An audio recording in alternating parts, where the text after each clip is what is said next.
जय माता दी। ओम नमः शिवाय। प्रिय भक्तगणों, आज आषाढ़ माह शुक्ल पक्ष की तृतीया तिथि है और आज गुप्त नवरात्रि का तीसरा दिन है। आज का दिन 10 महाविद्याओं में से एकमात्र त्रिपुर सुंदरी को समर्पित है।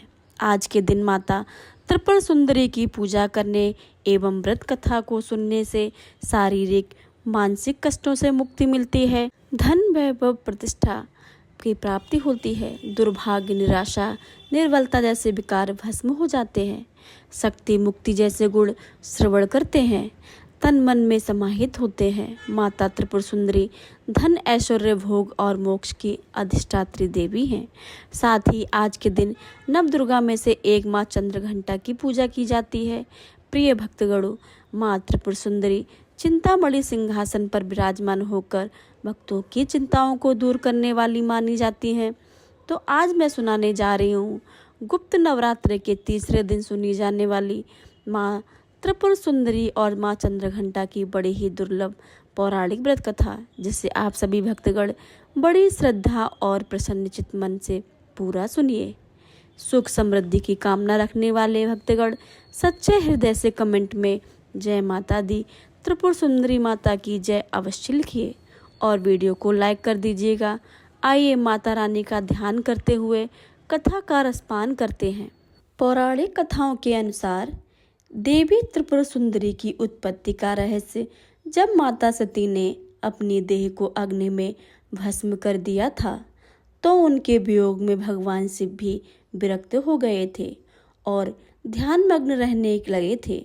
उन्होंने अपने संपूर्ण कर्म का परित्याग कर दिया था, जिसके कारण तीनों लोकों का संचालन व्याधि उत्पन्न हो रही थी। उधर तारकासुर ब्रह्मा जी से वर प्राप्त करके आया था कि उसकी मृत्यु शिव के पुत्र के द्वारा ही होगी।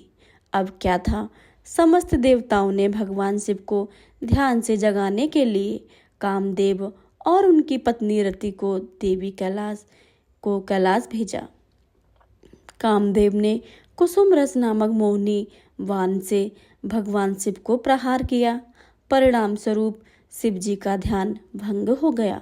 देखते ही देखते भगवान शिव के तीसरे नेत्र से क्रोध की अग्नि में कामदेव को जलाकर भस्म कर दिया।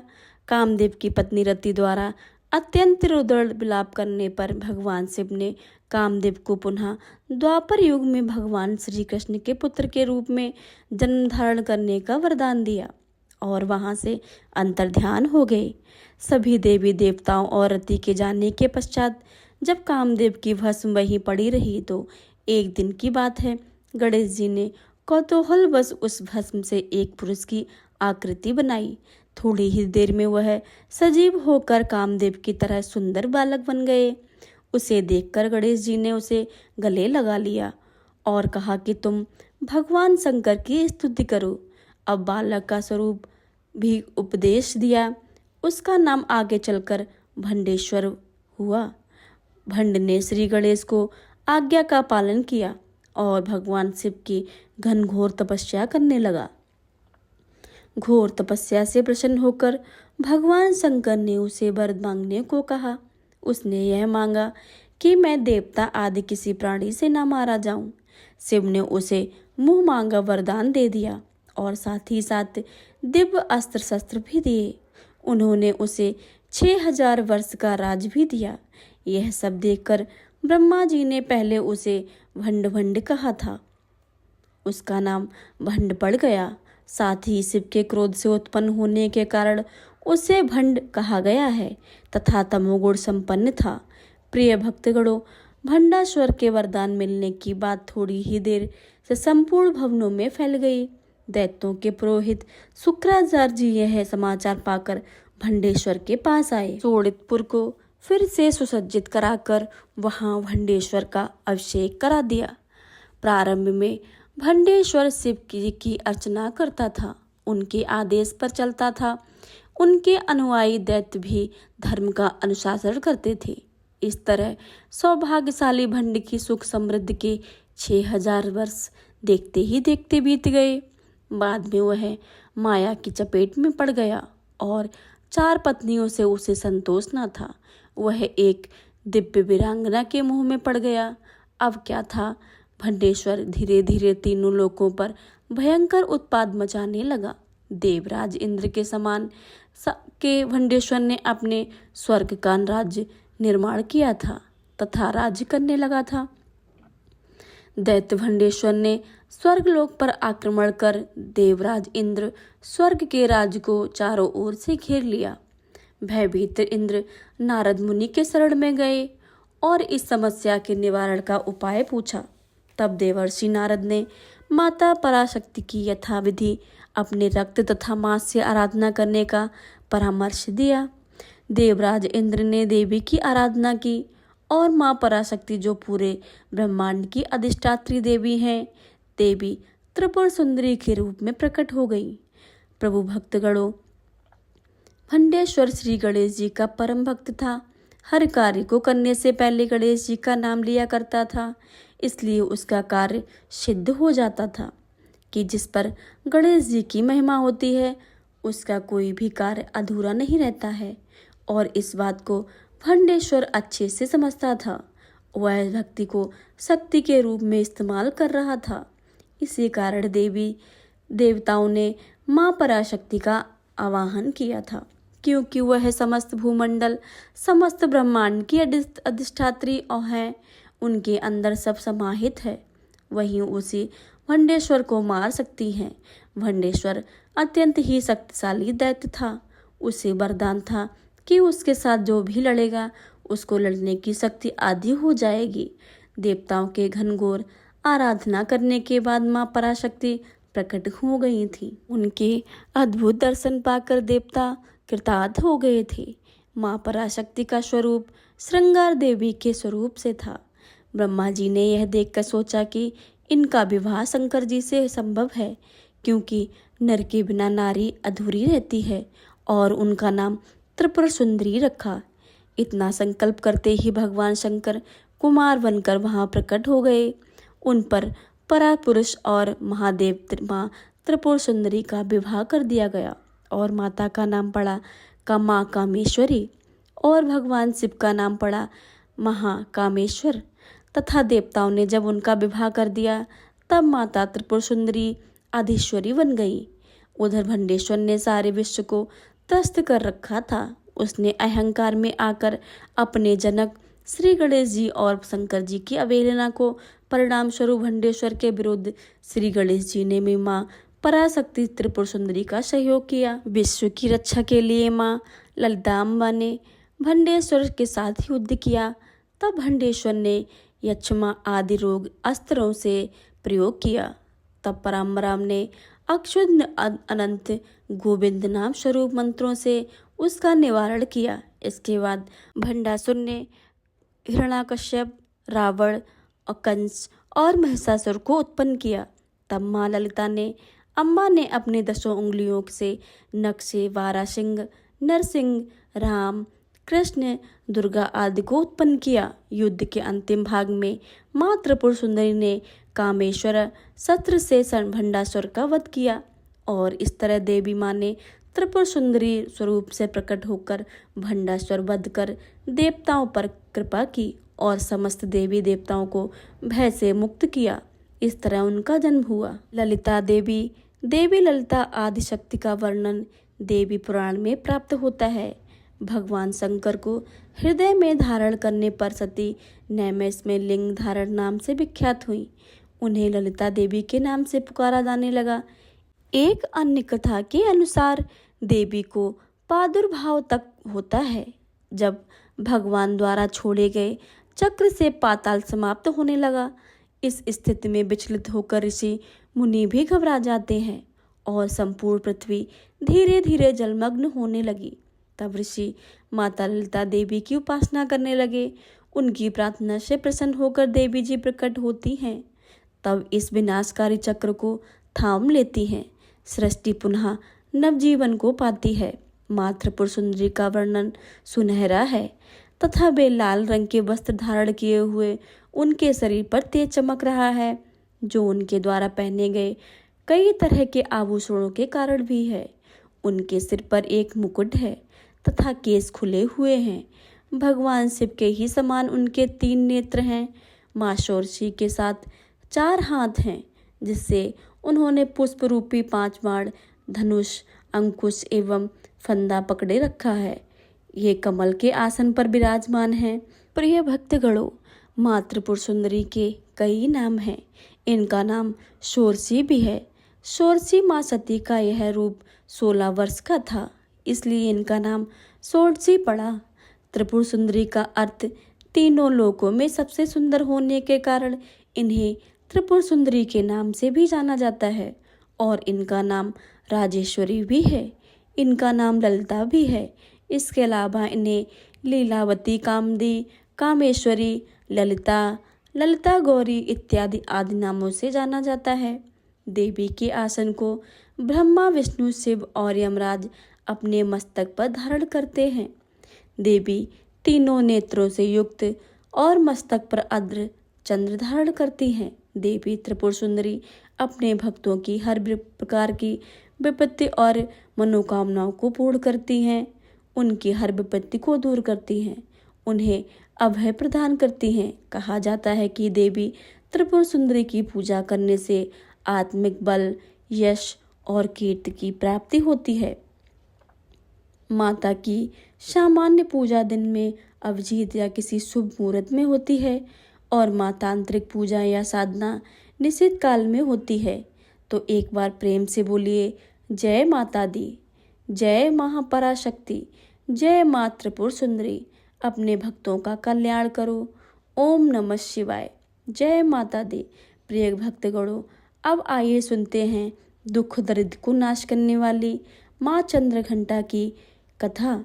माता चंद्रघंटा की कथा का श्रवण करने से शारीरिक, मानसिक कष्टों से मुक्ति मिलती है। नकारात्मक ऊर्जा को दूर करने पर माता रानी भक्तों की रक्षा करती हैं। भावनाओं को स्थिर कर धन वैभव की प्राप्ति होती है। निराशा, निर्बलता, दरिद्रता जैसे विकार भस्म हो जाते हैं और शक्ति, ऊर्जा, साहस जैसे गुण श्रवण करते हैं, तन मन में समाहित होते हैं। तो आज मैं सुनाने जा रही हूँ शारदा नवरात्रि में सुनी जाने वाली माँ चंद्रघंटा की बड़ी ही दुर्लभ तथा पौराणिक कथा। तो आप सभी भक्तगण इन कथाओं को बड़ी श्रद्धा और प्रसन्नचित मन से सुनिए। जय श्री गणेश। अपनी कठोर तपस्या से भगवान शिव को वापस जीतने के बाद देवी पार्वती राजा महिवन के महल लौट गईं। राजा हिममान और देवी मैनावती अपनी पुत्री को अपनी तपस्या से सफल देखकर बहुत ही प्रसन्न होती हैं। शिव और माता पार्वती के विवाह का दिन आ गया। सभी देवता इस बात से बहुत प्रसन्न थे कि उनके भगवान शिव का विवाह हो रहा है। भगवान शिव के सभी भक्तगण उनकी बारात के साथ राजा हिमवान के महल गए। उनका नाम भोलेनाथ है। शिव तो शुभता को धारण करते हैं। उनकी बाहरी दिखावे और औपचारिकताओं के पालन की क्या परवाह है। वह जैसे थे वैसे ही विवाह के लिए आगे बढ़े। बासुकी और तक्षक जैसे भयानक सांपों के साथ उनकी माला, कंगन, कमरबंद और बालियां थीं। उनके बाल उलझे हुए थे। उनका पूरा शरीर शमशान की राख से ढका हुआ था। उन्होंने अपनी 5 सिर प्रकट किए और प्रभावशाली, उग्र और तीव्र दिख रहे थे। वह बारात में राजसी घोड़ों पर सवार, अन्य लोगों के विपरीत एक बैल पर सवार होकर आए थे। मैना माता पार्वती माता की जो अपनी दामाद पर नजर डालने की उम्मीद से प्रतीक्षा कर रही थी, जिसके लिए उनकी बेटी ने इतना कठोर तपस्या की थी। भगवान शिव के प्रकट होने पर हैरान और निराश हो गई। उनका रूप न केवल अरुचिकर था, बल्कि वे अत्यंत अनियंत्रित और विचित्र रूपों से घिरे हुए थे। भूत, प्रेत और पिशाच बम बम भोले के नारों के वातावरण को गूंज रहा था। भूत, पिशाच, साधु और अघोरी बारात में शामिल हुए गण इतने उत्साहित थे कि उनको मर्यादा के लिए कोई जगह ही नहीं थी। उनकी खुशी स्पष्ट थी, लेकिन यह किसी भी तरह से कोई सुंदर या सुखद दृश्य नहीं था।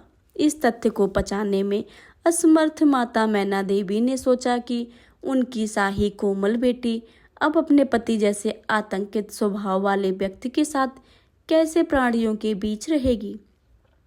मैना देवी अचेत हो गई।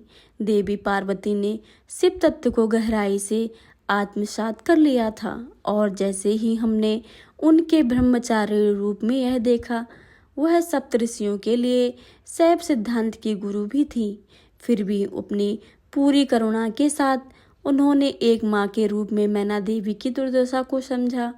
भोलेनाथ को शांत होने पर विवाह के लिए एक सुखद स्वरूप प्रस्तुत करने के लिए मनाने के लिए अब देखिए, पार्वती ने स्वयं उनके तीव्र रूप में मेल खाने के कारण क्षण भर में उग्र रूप धारण कर लिया। उनके 10 हाथों में विभिन्न शस्त्र थे। उनके मुकुट पर एक घंटी के आकार का चंद्रमा था।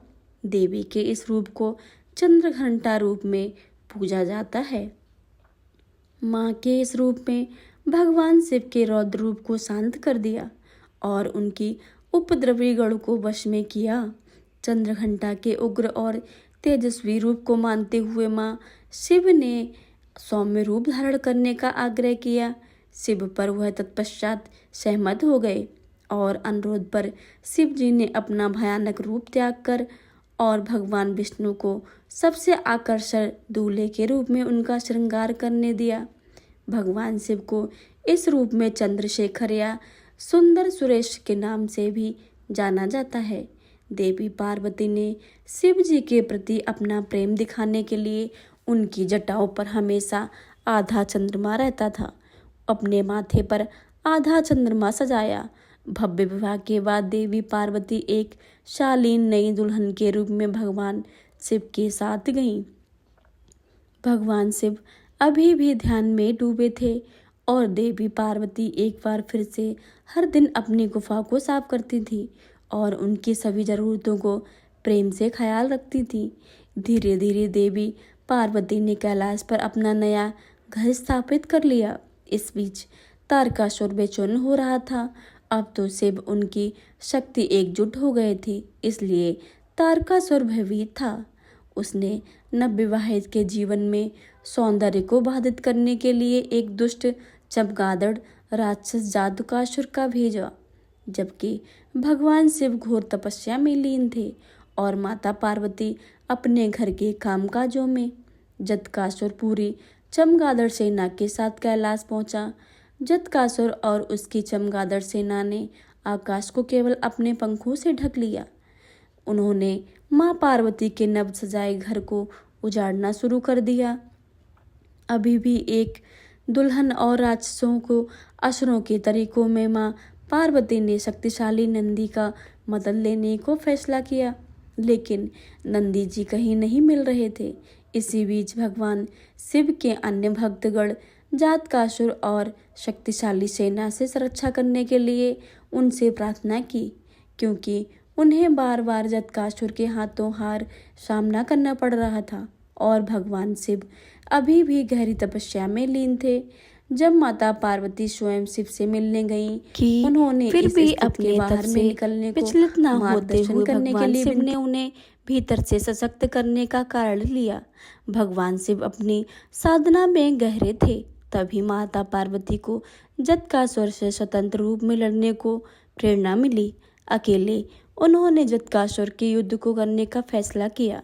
वह गुफा से बाहर निकली और उन्होंने देखा कि आकाश अभी भी अंधेरा था, चमगादड़ के पंखों से ढका हुआ था। उन्होंने चंद्रदेव से प्रार्थना किया कि वह उनके लिए युद्ध के मैदान को रोशन करने के लिए अपने माथे पर आराम करें। युद्ध के मैदान में उनकी सहायता करने के लिए हिमालय भेड़िया का एक झुंड उनकी सहायता करने के लिए देवी पार्वती को जल्द पता चल गया कि जतकासुर आकाश में चमगादड़ द्वारा सक्रिय था। इसलिए वह युद्ध के मैदान में एक विशाल घंटा लेकर आई। घंटे इतनी जोर से बजी कि चमगादड़ ने आसमान साफ कर दिया। जैसे ही भेड़ियों में से एक ने जतकासुर पर आक्रमण किया, देवी पार्वती ने जतकासुर के सिर पर घंटे से प्रहार किया, जिससे वह एक ही झटके में मर गया। माथे पर चंद्र और हाथ में घंटा लिए देवी के इस रूप को ब्रह्मदेव ने देवी चंद्रिका के चंद्रघंटा के रूप में महामंडित किया। प्रिय भक्तगणों, यह कथा इस बात का प्रतीक है कि अपने अंदर की शक्ति को पहचानने के लिए हम देवी प्रेरणा की आवश्यकता है। जैसे कि भगवान शिव ने माता पार्वती को बताया, चंद्रघंटा के रूप में युद्ध करके पास मौजूद अपार शक्ति का एहसास कराने के लिए घंटे की आकार के अर्धचंद्र से सुशोभित सुनहरे रंग वाली और 10 भुजाओं वाली वह सुनहरे शेर पर सवार और 8 कोमल हाथों में त्रिशूल, गदा, तीर, धनुष, तलवार, कमल घंटी और एक रुद्राक्ष माला और कमंडल युक्त पानी को बर्तन, जबकि उन्होंने एक हाथ अभय मुद्रा भय को दूर करने वाली मुद्रा में है। उन्होंने नारंगी रंग के वस्त्र पहने हैं और शेर या बाघ पर सवार हैं, जो बहादुरी और ताकत का प्रतीक है। जय माता चंद्रघंटा। एक बार प्रेम से बोलिए, जय माता चंद्रघंटा। ओम नमः शिवाय। जय माता भगवती। प्रिय भक्तगणों, उम्मीद करती हूँ आज की यह कथा आपको पसंद आए। कथा अच्छी लगे तो वीडियो को लाइक करें, शेयर करें और चैनल पर नए आए हैं तो चैनल को सब्सक्राइब करके बेल आइकन को ज़रूर दबा लें, ताकि आने वाले सभी जानकारी आपके पास सबसे पहले पहुँचे। मिलते हैं अगली वीडियो में, तब तक के लिए जय श्री राधे कृष्णा। जय माँ चंद्रघंटा। जय माँ